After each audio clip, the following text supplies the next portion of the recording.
नमस्ते। आप सभी का स्वागत है गैस क्रोमेटोग्राफी जो हमारे बेसिक्स ऑफ केमिस्ट्री सीरीज में लेटेस्ट एडिशन है उसके सेकंड पार्ट में। फर्स्ट पार्ट में हमने काफी कुछ डिटेल्स कवर की हैं with respect to gas chromatography's working principle, उसमें यूज होने वाले जो कॉलम्स हैं, सपोर्ट मटेरियल जो उन कॉलम्स में यूज किया जाता है, अलग अलग टाइप के जो गैस क्रोमेटोग्राफीज होते हैं वो यूज किए जाने वाले इंजेक्टर सिस्टम्स, जो कंपोनेंट्स हैं गैस क्रोमेटोग्राफी के अलॉन्ग विद इट्स एप्लीकेशंस, ये सारी चीजें हम पहले पार्ट में कवर कर चुके हैं। जीसी सिस्टम के जो कंपोनेंट्स हैं उसमें हमने सपोर्ट मटेरियल तक कवर किया था और वहां से आगे हम शुरुआत करेंगे आज। और इसमें काफी क्रिटिकल जो हमारे डिटेक्टर्स होते हैं वो आ जाते हैं। तो डिटेक्टर्स कौन कौन से हैं जो गैस क्रोमेटोग्राफी में यूज किए जा सकते हैं, इनकी क्या क्या सैलिएंट फीचर्स हैं, इनके एप्लीकेशंस और इनके जो यूसेज है इंडस्ट्रियल गैस क्रोमेटोग्राफी में, वो आज हम आज के डिस्कशन में देखेंगे। तो चलिए शुरू करते हैं। GC detector. As solutes elute from the column, they interact with the detector. The detector converts this interaction into an electronic signal that is sent to the data system. तो बेसिकली किसी भी डिटेक्टर, कोई भी detector जिस तरह से काम करता है ना, सेम ये डिटेक्टर्स वैसे ही करते हैं। वो आपका जो कॉलम में से जो सॉल्यूशन सोल्यूट जो है वो एल्यूट होकर यानी कि एग्जिट कर रहा है, बाहर आ रहा है, वो उसके साथ इंटरेक्ट करेंगे। अब देखिए, एक केमिकल्स है ना, this this is all basically a big thorough chemical interaction. तो इस केमिकल इंटरेक्शन का जो रूट कॉज होता है वो क्या होता है, उनकी केमिकल प्रॉपर्टीज। और उन केमिकल प्रॉपर्टीज में से कोई एक पर्टिकुलर स्पेसिफिक केमिकल प्रॉपर्टी को ट्रेस करने वाला डिटेक्टर होता है। और उस पर्टिकुलर केमिकल प्रॉपर्टी के बेसिस पर एक इलेक्ट्रिकल सिग्नल जनरेट करता है वो डिटेक्टर। और जिस इलेक्ट्रिकल सिग्नल का जो इंटेंसिटी है उसके बेसिस पर आपको पता चलता है कि आपका जो सोल्यूट एल्यूट हो रहा है उसका कॉन्सेंट्रेशन क्या है। आपको ये पता चलता है कि एक्चुअली एक्चुअली ये सोल्यूट जो इल्यूट हो रहा है ये कौन सा केमिकल कंपाउंड, इसका मॉलिक्यूलर वेट कम है, ज्यादा वोलेटाइल है, पोलर है, नॉन पोलर है। इसके जैसे काफी सारे जो क्वेश्चंस हैं उन सभी के आंसर्स आपको डिटेक्टर्स के थ्रू मिल जाते हैं। The magnitude of the signal is plotted versus time from the time of injection and a chromatogram is generated. तो बेसिकली जो सिग्नल जनरेट होता है ना, उसको अगर आप टाइम के अगेंस्ट अगर ग्राफ पर प्लॉट कर दोगे तो जो ग्राफ आपको मिलेगा उस ग्राफ को हम क्रोमेटोग्राम कहते हैं। ये क्रोमेटोग्राम वो डेटा है, ये वो इंफॉर्मेशन है जिसके बेसिस पर हम इन्फ्रेंसेस ड्रॉ करते हैं, जिसके बेसिस पर हम हमारे प्रैक्टिकल्स का प्रॉपर चार्टिंग करते हैं।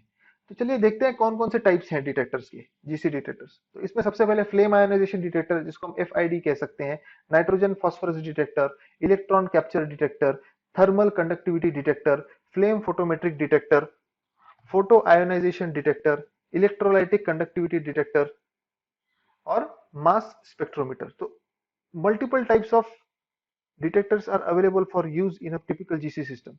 और इनकी जो एप्लीकेशंस हैं वो विद रिस्पेक्ट टू कुछ केसेस में यूनिवर्सल होती हैं, विद रिस्पेक्ट टू कुछ केसेस में स्पेसिफिक कंपाउंड्स होती हैं, particular class of chemical compounds होती हैं।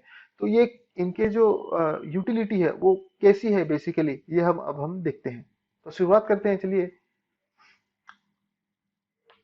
Some detectors respond to any solute eluting from column, while others respond to only to solutes with specific structures, functional groups, or atoms. Detectors that exhibit enhanced response to specific type of solutes are called selective detectors.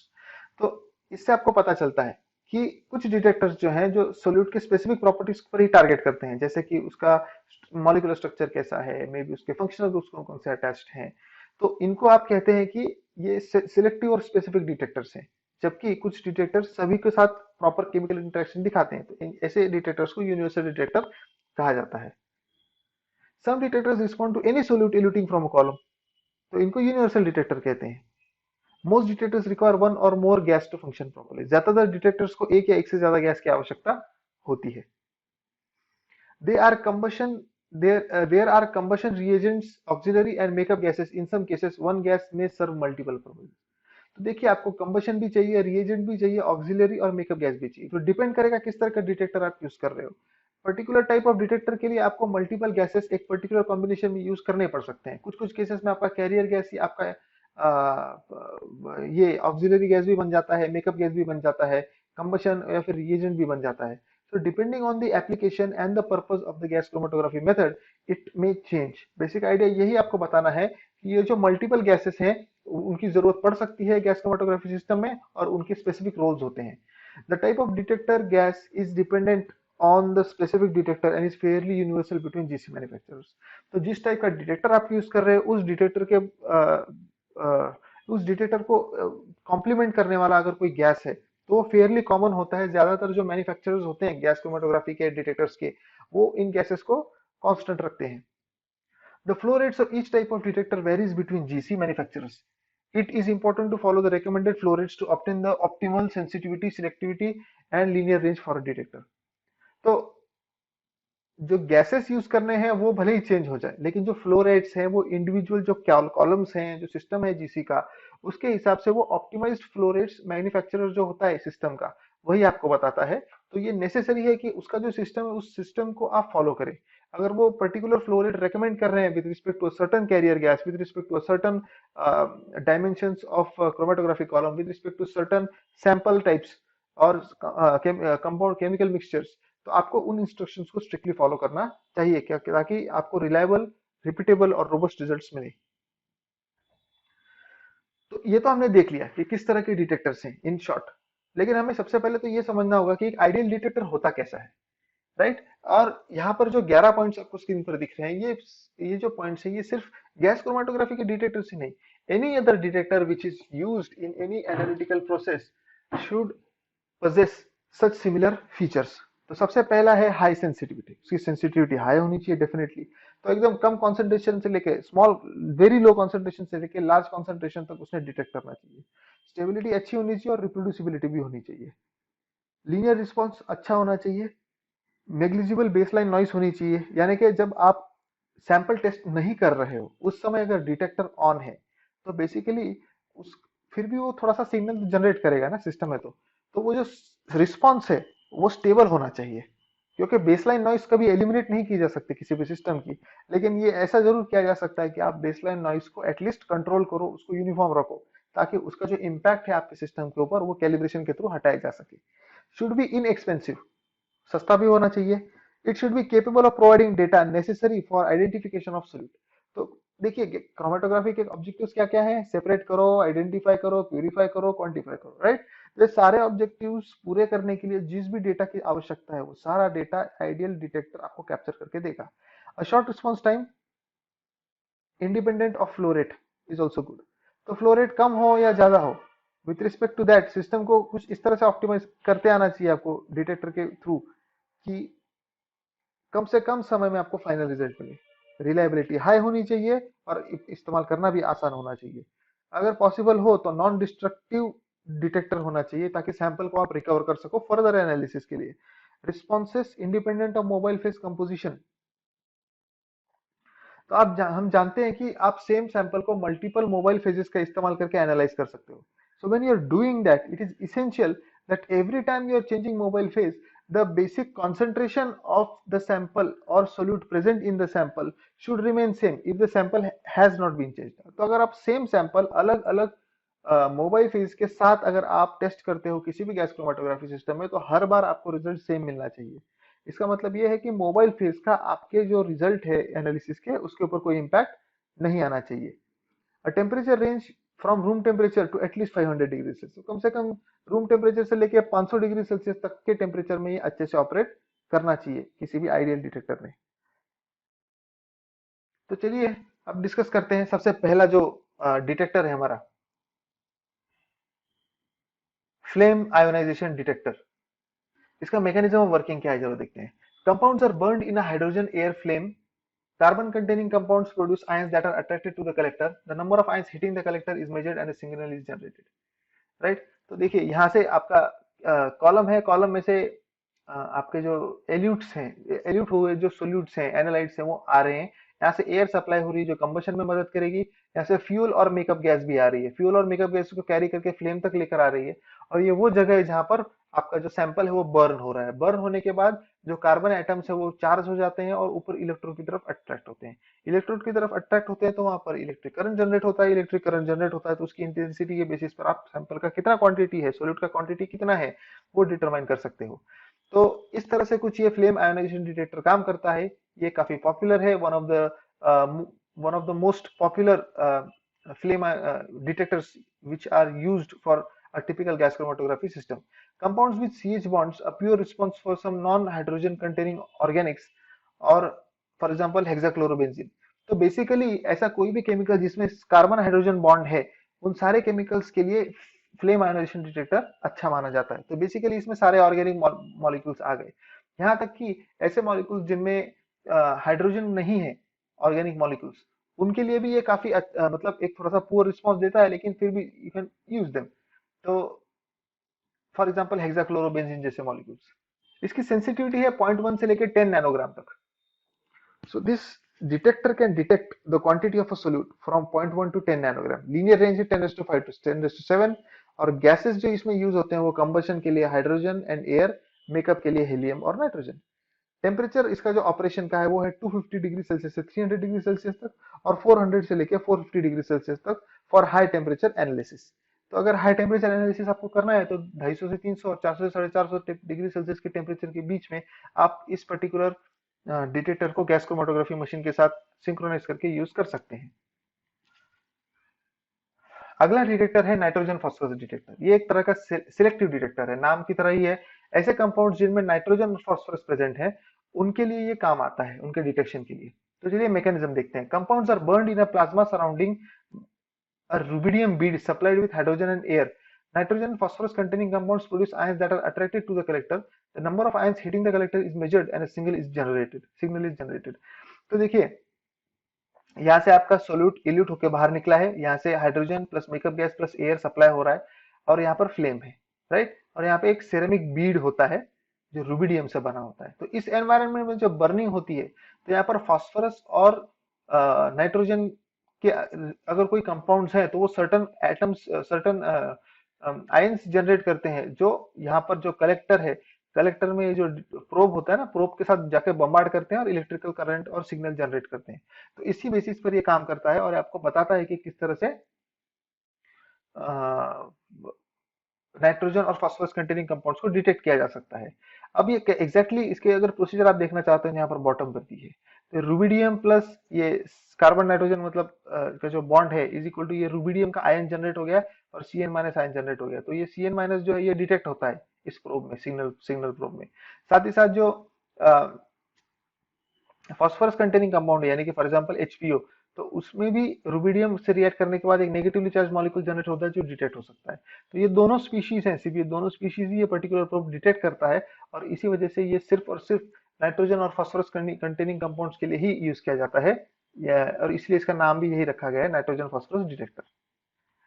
Selectivity इसकी for nitrogen phosphorus containing compounds है, sensitivity है 1 से लेकर 10 picogram तक। तो 1 picogram से लेकर 10 picogram तक के कॉन्सेंट्रेशन को डिटेक्ट कर सकता है। लीनियर रेंज है 10⁻⁴ से लेकर 10⁶ तक। गैसेस जो होते हैं इसमें हाइड्रोजन एंड एयर कंबशन के लिए और मेकअप के लिए हीलियम। टेम्परेचर है 250 degree Celsius to 300 degree Celsius. अगला डिटेक्टर है इलेक्ट्रॉन कैप्चर इलेक्ट्रोड। इसके नाम में ही दिया ये इलेक्ट्रॉन कैप्चर करता है, राइट। तो ये बेसिकली काम कैसे करता है, चलो देखते हैं। Electrons are supplied from a 63 nickel foil lining, the detector cell. A current is generated in the cell. Electronegative compounds capture electrons, resulting in a reduction in the current. The amount of current loss is indirectly measured and a signal is generated. तो देखिए क्या हो रहा है, यहाँ पर lining है निकल फॉइल की, यहाँ से आपका सैंपल गया नाइट्रोजन। अब यहाँ पे बर्निंग नहीं हो रहा है तो कंबशन गैसेस की जरूरत नहीं है। सो ये गैस आपका यहाँ से मूव हो रहा है, ओके। और ये जो आपका सेल पल्सर प्रोब है वो इसको स्टिमुलेट करेगा। स्टिमुलेट करने के बाद यहाँ से इलेक्ट्रॉन्स निकलेंगे और जो आपके सैंपल के साथ सैंपल पर बॉम्बार्ड करेंगे। इसकी वजह से इलेक्ट्रोनेगेटिव जो आयंस है वो जनरेट होंगे और इसी वजह से इनको डिटेक्ट करने पर एक इलेक्ट्रिकल सिग्नल जनरेट होगा और इसी इलेक्ट्रिकल सिग्नल के बेसिस पर आप मेजर कर सकते हैं कि एक्चुअली सोल्यूट का कॉन्सेंट्रेशन कितना है, कितना सोल्यूट जो है वो एल्यूट हुआ है। इलेक्ट्रॉन कैप्चर इलेक्ट्रोड की सिलेक्टिविटी है हाइड्रोजन नाइट्रेट्स और कॉन्जुगेटेड कार्बोनेट्स के लिए। तो ये तीन कैटेगरीज हैं केमिकल कंपाउंड्स की जिनको सेपरेशन के लिए इलेक्ट्रॉन कैप्चर इलेक्ट्रोड इस्तेमाल किया जा सकता है। सेंसिटिविटी है इसकी 0.1 से लेकर 10 पिकोग्राम तक फॉर हेलोजेनेटेड कंपाउंड्स। नाइट्रेट्स के लिए थोड़ी अलग है, 1 से लेकर 100 पिकोग्राम तक, और कार्बोनिल्स के लिए 0.1 से लेकर 1 नैनोग्राम तक। तो ये अलग अलग इसकी सेंसिटिविटीज हैं with respect to components of the sample. Linear range है 10⁻³ से 10⁻⁴ तक। गैसेस लाइक नाइट्रोजन, आर्गन और methane are commonly used as carrier gases. Temperature है 300 से लेकर 400 डिग्री सेल्सियस तक, यानी कि 300 से 400 डिग्री सेल्सियस तक के टेम्परेचर पर ये रीडिंग्स दे सकता है अच्छे से। अगला है थर्मल कंडक्टिविटी डिटेक्टर यानी कि टीसीडी। तो ये बेसिकली इलेक्ट्रिकल करंट के बेसिस पर ये काम करता है, कितना करंट कंडक्ट हो रहा है as a result of your sample. Detector cell contains heated filament with an applied current. तो इसके अंदर एक हीटेड फिलामेंट होता है विद एन अप्लाइड करंट, यहाँ जैसे यहाँ पर आप देख सकते हैं। Okay, these are heated filaments. A carrier gas containing solute passes through the cell. A change in the filament current occurs. The current change is compared against the current in a reference cell. The difference is measured and a signal is generated. तो देखिए यहाँ से आप sample भेज दिया आपने, sample plus carrier gas from analytic column, और यहाँ से प्योर गैस भेज दिया फॉर रेफरेंस कॉलम। ओके, तो ये प्योर गैस को मेजर कर रहा है और ये सैंपल को मेजर कर रहा है। और इस एनवायरनमेंट में जब आपकी ये गैस एंटर करती है तो यहाँ पर जो करंट फ्लो हो रहा है उस करंट फ्लो में डिफरेंस आ जाता है। तो इस डिफरेंस के बेसिस पर हम कैलकुलेट करते हैं, इस जो सिग्नल जनरेट होता है इस डिफरेंस की वजह से, उसके बेसिस पर हम कैलकुलेट करते हैं कि सोल्यूट कौन सा है और उसकी कितनी क्वांटिटी प्रेजेंट है।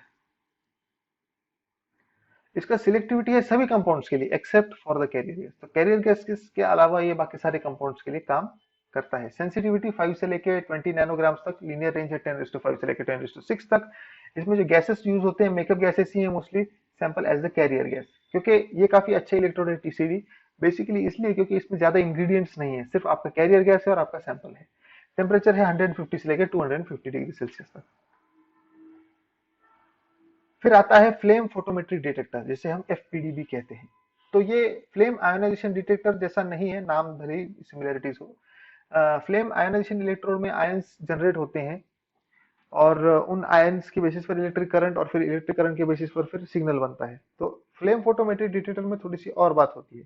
यहाँ पर ऐसा होता है कि when you burn the compound under a flame, right, तो इस वजह से पर्टिकुलर वेवलेंथ की लाइट जनरेट होती है और इस वेवलेंथ को फिर एक फिल्टर के थ्रू पास करने के बाद फोटो मल्टीप्लायर ट्यूब का इस्तेमाल करके एनालाइज किया जाता है और उसकी जो वेवलेंथ है वेवलेंथ के बेसिस पर डिसाइड किया जाता है कि किस तरह का मॉलिक्यूल बर्न हो रहा है, किस तरह के मॉलिक्यूल सेपरेट हो रहे हैं फ्रॉम द सैंपल। तो इसका मैकेनिज्म देख लेते हैं। Compounds are burned in hydrogen air flame.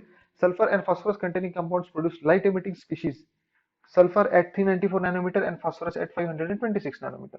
Detector में क्या होता है कि हाइड्रोजन का इस्तेमाल करके बर्न किया जाता है आपके सैंपल को, और अगर सैंपल के अंदर सल्फर और फास्फोरस कंटेनिंग कंपाउंड्स हैं तो 394 पर सल्फर, 394 नैनोमीटर पर और 526 नैनोमीटर पर फास्फोरस के मॉलिक्यूल्स लाइट एमिट करना शुरू करते हैं। इसी लाइट को कैप्चर करते हैं फिल्टर में, फोटो मल्टीप्लायर ट्यूब में, और फिर जो सिग्नल जनरेट होता है उसके बेसिस पे कॉन्सेंट्रेशन का कैलकुलेशन होता है।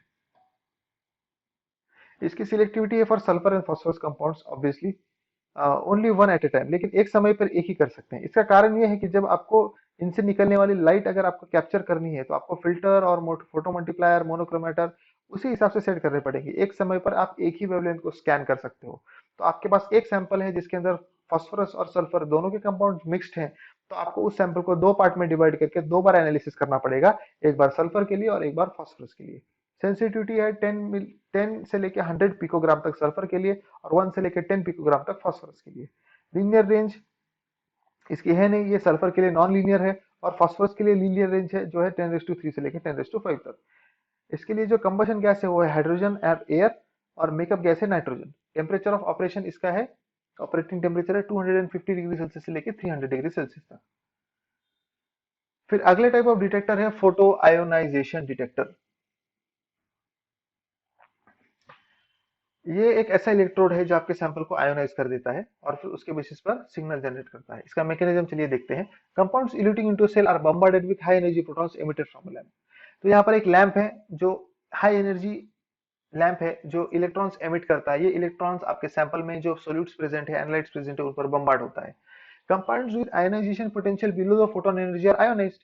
तो ऐसे कंपाउंड्स देखिए, आयोनाइज तो आप किसी भी कर सकते हो, लेकिन जब इलेक्ट्रॉन बम्बार्ड हो रहा है यानी कि एनर्जी ट्रांसफर हो रही है, और हर मॉलिक्यूल की आयोनाइजेशन के लिए एक पोटेंशियल होता है कि उस पर्टिकुलर लिमिट से ज्यादा जब एनर्जी उस पर बम्बार्ड होती है तभी वो आयोनाइज होता है। तो ऐसा कोई भी कंपाउंड है जिसका आयोनाइजेशन पोटेंशियल वो इलेक्ट्रॉन की जो एनर्जी है उससे कम है, ऐसे सारे मॉलिक्यूल्स आयोनाइज हो जाते हैं। The resulting ions are attracted to an electrode measured and signal is generated. तो ये पर्टिकुलर इलेक्ट्रोड की तरफ अट्रैक्ट हो जाते हैं, इनको मेजर करते हैं और फिर सिग्नल जनरेट होता है। जैसे यहाँ पर आप देख सकते हैं गैस कॉलम में से मटेरियल यहाँ पर आया, राइट। ये यूवी, ये आपका जो लैंप है, लैंप में से इलेक्ट्रॉन बम्बार्ड हो रहे हैं, इसकी वजह से आयोनाइजेशन हुआ है। आयोनाइजेशन होने की वजह से ये जो आयंस जनरेट हुए हैं ये इलेक्ट्रोड की तरफ अट्रैक्ट हो रहे हैं, जो यहाँ पर है, ये दोनों इलेक्ट्रोड्स हैं, एक एनोड है और दूसरा कैथोड है, राइट। तो यहाँ से इलेक्ट्रिकल सिग्नल जनरेट हो जो कंप्यूटर की तरफ चला जाएगा, और यहाँ पर नीचे एग्जॉस्ट है, जो सैंपल बन रहा है एक्सेस है कुछ क्वांटिटी तो वो निकल जाएगा। इसकी सिलेक्टिविटी लैम्प पर डिपेंड करती है, आपका लैम्प जितना ज्यादा पावरफुल है उतने ज्यादा कंपाउंड्स को वो आयोनाइज कर सकता है। तो basically with respect to the strength ability of the lamp to ionize compounds, photo ionization detector can be used. तो बेसिकली इसको आप किसी भी केमिकल की सेपरेशन के लिए यूज कर सकते हो, as long as your lamp provides energy, excitation energy which is greater than the ionization potential of the intended molecule। इसकी सेंसिटिविटी में इसकी सेंसिटिविटी है 25 से लेकर 50 पिकोग्राम तक एरोमेटिक कंपाउंड्स के लिए, और 50 से लेकर 200 पिकोग्राम तक ओलेफिन्स के लिए। लीनियर रेंज है 10⁵ से लेकर 10⁶। गैसेस इसमें सिर्फ मेकअप गैसेस यूज होते हैं, same as the carrier gas. तो इसमें कैरियर गैस ही आपका मेकअप गैस भी हो जाता है। ऐसा इसलिए क्योंकि इसमें बर्निंग तो कुछ कर नहीं रहे हम, तो basically we don't need anything. Temperature, working temperature इसका 200 डिग्री सेल्सियस। फिर नेक्स्ट डिटेक्टर टाइप है आपका electrolytic conductivity detector. Compounds are mixed with a reaction gas and passed through a high temperature reaction tube.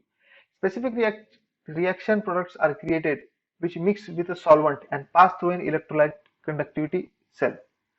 तो यहाँ पर क्या होता है, आपका जो सैंपल है ना, सैंपल को एक पर्टिकुलर गैस के साथ रिएक्ट करवाया जाता है, जिसके बेसिस पर कुछ पर्टिकुलर कंपाउंड्स जनरेट होते हैं। इन कंपाउंड्स को फिर इलेक्ट्रोलाइटिक कंडक्टिविटी सेल में से पास किया जाता है, जहां पर इनकी कंडक्टिविटी के बेसिस पर करंट फ्लो में चेंजेस आते हैं, और इन चेंजेस के बेसिस पर आप डिफाइन करते हैं कि आपके सोल्यूट में आपके जो सैंपल है, सैंपल में कौन कौन से सोल्यूट्स प्रेजेंट है। The change in the electrolytic conductivity of the solvent is measured and a signal is generated. Reaction tube temperature and solvent determine which types of compounds are detected. तो इसमें आप जिस तरह से टेम्परेचर और solvent को बराबर प्रोग्राम करेंगे सिस्टम में, तो उस बेसिस पर आप अलग अलग कंपाउंड्स का एनालिसिस कर सकते हो। तो this is also kind of an universal detector. इसमें सिलेक्टिविटी में halogens, sulphur, nitrogen containing compounds, only one at a time. तो आप हैलोजेंस को डिटेक्ट कर सकते हो, सल्फर कंटेनिंग कंपाउंड्स को और नाइट्रोजन कंटेनिंग कंपाउंड्स को, लेकिन याद रखिएगा इन सभी को सिर्फ एक समय पर इनमें से कोई भी एक कैटेगरी यूज हो सकती है। सेंसिटिविटी 5 से लेकर 10 पिकोग्राम तक हैलोजेंस, 10 से लेकर 20 पिकोग्राम तक सल्फर, और 10 से लेकर 20 पिकोग्राम तक नाइट्रोजन के लिए सेंसिटिव होता है ये डिटेक्टर। फिर लीनियर रेंज इसकी है 10⁵ से लेकर 10⁶ तक हैलोजेंस के लिए, 10⁴ से 10⁵ तक नाइट्रोजन के लिए, और 10⁵3.5 से लेकर 10⁴ तक सल्फर के लिए। Gases containing hydrogens, halogens and nitrogen, air और सल्फर का यूज किया जाता है। टेम्परेचर में 800 डिग्री सेल्सियस से लेकर 1000 डिग्री सेल्सियस तक हैलोजेंस के लिए है, 850 से लेकर 925 डिग्री सेल्सियस तक नाइट्रोजन के लिए है, और 750 से लेकर 825 डिग्री सेल्सियस तक सल्फर के लिए है। सबसे इंपॉर्टेंट डिटेक्टर जो है उसे हम कहते हैं मास स्पेक्ट्रोमीटर डिटेक्टर। इसको हमने एचपीएलसी में भी डिस्कस किया था, और आज हम वापस डिस्कस करेंगे। इनफैक्ट ये इतना सिनोनिमस है गैस क्रोमेटोग्राफी के साथ कि मेजोरिटी जो एनालिस्ट होते हैं वो जब क्रोमेटोग्राफी के बारे में बात करते हैं तो दे कॉल इट एज जीसीएमएस। जीसीएमएस है ना, गैस क्रोमेटोग्राफी मैक्स स्पेक्ट्रोमेट्री। तो ये इतना इंपॉर्टेंट है, ये सबसे ज्यादा यूज किया जाता है, और इसका कारण ये है कि एक यूनिवर्सल डिटेक्टर है, किसी भी तरह का सैंपल ये हैंडल कर लेता है। तो चलिए इसका मैकेनिज्म देखते हैं। The detector is maintained under vacuum. Compounds are bombarded with electrons or gas molecules. Compounds fragment into characteristic charged ions or fragments. The resulting ions are focused and accelerated into a mass filter. तो देखिए ये इस तरह से electrons bombard वगैरह करके यहाँ से सैंपल इंट्रोड्यूस किया जाता है। फिर the mass filter selectively allows all ions of a specific mass to pass through to the electron multiplier. All of the ions of the specific mass are detected. तो ये जो मैग्नेटिक फील्ड्स होते हैं, जो इलेक्ट्रॉन्स भी provide करते हैं, उनके थ्रू इनको सिर्फ स्पेसिफिक जो मास है with respect to their count mass, उनको पास होने देता है। तो जब ऐसा होता है तो सेपरेशन आपको अचीव होना स्टार्ट हो जाता है। The mass filter then allows the next mass to pass through while excluding all others. The mass filter scans stepwise through the designated range of masses several times per second. The total number of ions are counted for each scan. तो ये जब यहाँ तक detector तक पहुंचते हैं तो इनका हर पर सेकंड ये सेवरल टाइम्स इसको स्कैन करता है और डिटेक्ट करता है कि कितने क्वांटिटी सेंसर तक पहुंच रही है, और उसके बेसिस पर फिर वो कैलकुलेशन करता है। The abundance or number of ions per scan is plotted versus time to obtain the chromatogram called the TIC. A mass spectrum is obtained for each scan which plots the various ion masses versus their abundance or number. इसकी selectivity है any compound that produces fragments with in the selected mass range. तो ऐसा कोई भी compound जिसके fragmentation किया जा सकता है with in selected mass range, उसका आप एनालिसिस कर सकते हो, गैस क्रोमेटोग्राफी एनालिसिस कर सकते हो मास स्पेक्ट्रोमीटर डिटेक्टर के साथ। May be an inclusive range of masses, full scan और सिलेक्ट आयंस, जिसको हम सिम भी कहते हैं। सेंसिटिविटी है 1 नैनोग्राम से लेकर 10 नैनोग्राम तक, 10 नैनोग्राम तक, जिसको हम फुल कहेंगे। और सिलेक्टिव आयंस के लिए 1 पिकोग्राम से लेकर 10 पिकोग्राम तक। लीनियर रेंज है 10⁵ से लेकर 10⁶ तक। गैसेस इसमें जरूरत नहीं है। और वर्किंग टेम्परेचर हैं इसके 250 डिग्री सेल्सियस से 300 डिग्री सेल्सियस तक ट्रांसफर लाइन के लिए, और 150 डिग्री सेल्सियस से 250 डिग्री सेल्सियस तक सोर्स के लिए। मास स्पेक्ट्रोमीटर डिटेक्टर जो होता है उसके बहुत सारे टाइप्स भी हैं। इन टाइप्स को हम डिटेल में डिस्कस नहीं करेंगे क्योंकि वो हमारे स्कोप में नहीं आता है, it is too much basically. मतलब हर डिटेक्टर पर और फिर मल्टीपल चैप्टर्स भी हो सकते हैं, ये इतना डिटेल्ड है। तो बेसिक बात जब बस इतना समझ लीजिए कि ये जो नेम है, ये नेम ही आपको बताएगा कि ये क्या करता है। जैसे मैग्नेटिक डिफ्लेक्शन मास एनालिसिस, तो ये मास के बेसिस पर मैग्नेटिक फील्ड का इस्तेमाल करके डिफ्लेक्शन करेगा, जिसके बेसिस पर आपको सेपरेशन मिलेगा। So it is magnetic deflection mass analyser. Double focusing sector spectrometers, quadruple mass analyser, time of flight spectrometer sorry, ion trap mass spectrometer, Fourier transform mass spectrometer, tandem mass spectrometer, triple quadruple mass spectrometers, inductively coupled plasma mass spectrometer. इतने सारे types हैं जिनके बारे में आपको पता होना चाहिए। बेसिकली इनका प्रिंसिपल आपको ध्यान में रखना होगा, और आपको यह भी ध्यान में रखना होगा कि कौन से सिचुएशन में किस तरह का डिटेक्टर काम में आता है। इनका वर्किंग प्रिंसिपल वगैरह वो उतना इंपॉर्टेंट नहीं है, एटलीस्ट बेसिक लेवल पर। एडवांस एनालिटिकल केमिस्ट्री की बात और है। और जो आपका लास्ट कंपोनेंट है गैस क्रोमेटोग्राफी सिस्टम का, वो है पीसी, जिसको हम इंटीग्रेटर या फिर रिकॉर्डर भी कहते हैं। इसमें स्काडा सिस्टम लगा होता है। स्काडा यानी supervisory control and data acquisition system. ये वो सिस्टम है जो आपको इक्विपमेंट को रन करने में मदद करेगा। ये डिफाइन करेगा कि जो आपके प्रोसेस पैरामीटर्स है वो हर स्टेप पर कौन से प्रोसेस पैरामीटर का क्या मैग्नीट्यूड होगा। साथ ही साथ ये सिस्टम में होने वाली सारी एक्टिविटी के जो डिटेल्स है उनको लॉग करेगा, उसका बैकअप करेगा, और डेटा को, उसकी जो डेटा इंटीग्रिटी है उसको भी वो मेंटेन करने में मदद करता है। तो इसके साथ हमारे डिटेक्टर्स खत्म हो गए। अब यहाँ से हम देखेंगे आगे कि गैस क्रोमेटोग्राफी एक्चुअली होता कैसा है। जैसा कि हमने एचपीएलसी का जो डिस्कशन है उस पर देखा था कि एग्जैक्टली गैस क्रोमेटोग्राफी एचपीएलसी कैसे किया जाता है, विद इमेजेस हमने देखा था। तो वैसे ही हम यहाँ पर भी कुछ करेंगे। So let us start with the actual procedure to perform gas chromatography. तो it all starts with sample injection and vaporisation. A small volume और small amount of liquid sample to be analyse is drawn up in a syringe. आप syringe में draw करते हो। अब जब syringe में draw कर रहे हो तो एचपीएलसी में जो आपने सीखा है वो भूलिएगा नहीं। एचपीएलसी में आपने क्या क्या पढ़ा है कि आपको जिस सैंपल के साथ उसको सिरिंज को यूज करना है उसके लिए जो सॉल्वेंट यूज किया गया है, सबसे पहले तो 3 बार कम से कम क्लीन और ड्राई सिरिंज लेकर उसको वॉश कीजिए उस सॉल्वेंट के साथ। सॉल्वेंट के साथ वॉश करने के बाद फिर आप सैंपल लीजिए, सैंपल के साथ उसको 3 बार वॉश कीजिए। ऐसा करके उसको अच्छे से ड्रेन कर दीजिए, और फिर फाइनली आपको फोर्थ टाइम में सैंपल की क्वांटिटी लेनी है। The syringe is position in the hot injection port of the gas chromatography machine and the sample is injected quickly. तो आपको इंजेक्टर पोर्ट में नीडल को इंसर्ट करना है और रैपिडली, एकदम क्विक, जैसे कि फ्लैश हो, सैंपल को इंजेक्ट कर देना है। इससे वो वेपराइज हो जाएगा, क्योंकि आपका जो सिस्टम है, इंजेक्टर सिस्टम, वो हीटेड होता है, accept in cold on column injection. The injection of the sample is considered to be a point in time. That is, it is assumed that the entire sample enters the gas chromatography at the same time. So the sample must be injected quickly. तो जो आपका जो chromatogram है उसको देखा ना आपने, उसमें जो इंफॉर्मेशन प्लॉट होती है वो टाइम के अगेंस्ट प्लॉट होती है। इसलिए ये आवश्यक है कि जब जिस पॉइंट पर सैंपल इंजेक्ट हो रहा है वो इमीडिएटली इंजेक्ट कर दिया जाए, और उसी पॉइंट को वो जीरो कंसिडर करते हैं, और वहां से फिर क्लॉक आगे बढ़ने लगता है। The temperature is said to be higher than the boiling points of the components of the mixture so that the components will vaporize. तो जो टेम्परेचर होता है वो आपके जो कंपोनेंट्स हैं उनके बॉइलिंग पॉइंट के ऊपर सेट किया जाता है, ताकि ये इमीडिएटली यानी एक फ्लैश में ये वेपराइज हो जाए सारे के सारे।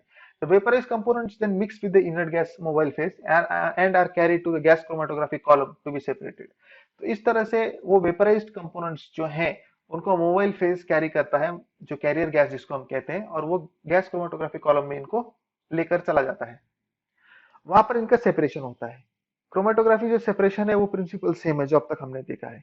जब कॉलम में लेफ्ट हैंड साइड से सैंपल इंजेक्ट हुआ है तो यहाँ पर 3 तरह के इंग्रेडिएंट्स दिख रहे हैं। जब ये आगे मूव हो रहा है तो with respect to stationary phase इनमें इनकी जो पोलैरिटी या फिर इनकी जो एफिनिटी, उसमें जो डिफरेंसेस हैं इनके जो केमिकल नेचर में, तो उसके बेसिस पे इनका सेपरेशन हो जाता है और फिर धीरे धीरे करके मॉलिक्यूल्स बाहर निकलते हैं। यहाँ पर आप देख सकते हैं कि जो रेड कलर जो मॉलिक्यूल्स हैं वो यहाँ से एल्यूट कर गए, बाहर निकल गए हैं यहाँ पर लास्ट स्टेप पर, और उनकी जगह आपको ये पीक मिल रहा है। तो धीरे धीरे जैसे आप आगे इस प्रोग्रेस को, इस रिएक्शन की प्रोग्रेस को देखेंगे, तो ये ब्लू कलर के जो एनालाइट्स हैं ये भी बाहर निकलेंगे और इनका भी एक अलग से पीक मिलेगा आपको। तो कुछ इस तरह से सेपरेशन होता है। A component that absorbs most strongly to the stationary phase will spend most time in the column. तो ऐसा कोई भी कंपोनेंट जो स्टेशनरी फेज की तरफ ज्यादा अट्रैक्ट होता है, जिसके पास ज्यादा एफिनिटी होती है, तो वो उनके साथ ज्यादा देर तक रहेगा। थोड़ा सा स्लो हो जाएगा उसका मूवमेंट, इस वजह से वो लास्ट में एल्यूट होगा। लेकिन ऐसे कंपोनेंट जिनका एफिनिटी मोबाइल फेज के लिए ज्यादा है, वो रैपिडली एल्यूट हो जाएंगे। Components in the mixture are separated based on their ability to adsorb on or bind to the stationary phase. A component that adsorbs most strongly to the stationary phase will spend the most time in the column and will be retained in the column for longest time and will therefore have the longest retention time. It will emerge from the gas chromatograph last. तो ये सबसे आखिर में ये बाहर आएगा। A component that adsorbs the least strongly to the stationary phase will spend the least time in the column, will be retained in the column for the shortest time and will therefore have the shortest retention time. It will emerge from the gas chromatograph first. तो ऐसा कोई भी solute जो सबसे कम affinity दिखाता है to your stationary phase, वो mobile phase के साथ जल्दी जल्दी बाहर निकल जाएगा and it will be the first component to elute from the column, और उसका पीक भी आपको सबसे पहले मिलेगा। If we consider a two component mixture in which component A is more polar than component B, then अगर आपके पास दो components का mixture है और उसमें A और B उनको नाम दे दिया और A is more polar than B, तो क्या होगा? Component A will have a longer retention time in a polar column than component B. तो अगर आपका जो retention column है, आपका जो chromatographic column है, वो अगर पोलर है, तो वहां पर ए ज्यादा देर तक स्पेंड करेगा, क्योंकि पोलर पोलर केमिकल स्पीशीज एक दूसरे के साथ रिएक्ट करेंगे। So A will be very slow in getting out of the column and B, since it does not have the similar chemical inclination, it will elute much faster as compared to component A. तो component A will have a shorter retention time in non, और इसके उल्टा अगर आप कर देंगे तो component ए का, यानी कि आपको स्टेशनरी फेज को आपने नॉन पोलर कर दिया, तो ए जो एक पोलर कंपोनेंट है वो इमीडिएटली एल्यूट हो जाएगा, उसका रिटेंशन टाइम कम हो जाएगा, जबकि बी का रिटेंशन टाइम बढ़ जाएगा क्योंकि वो नॉन पोलर है। तो नॉन पोलर ये आपस में इंटरेक्ट करेंगे। तो कुछ इस तरह से काम होता है। इस डायग्राम की तरफ ध्यान दीजिएगा, यहाँ पर दो तरह के कंपोनेंट्स हैं, ए है और बी है, और वो धीरे धीरे सेपरेट हो गए। यहाँ पर तीन तरह के कंपोनेंट्स है, सॉरी, तो ये धीरे धीरे सेपरेट हो गए और फिर at the end of the day आपको कुछ इस तरह से रिजल्ट मिलेगा।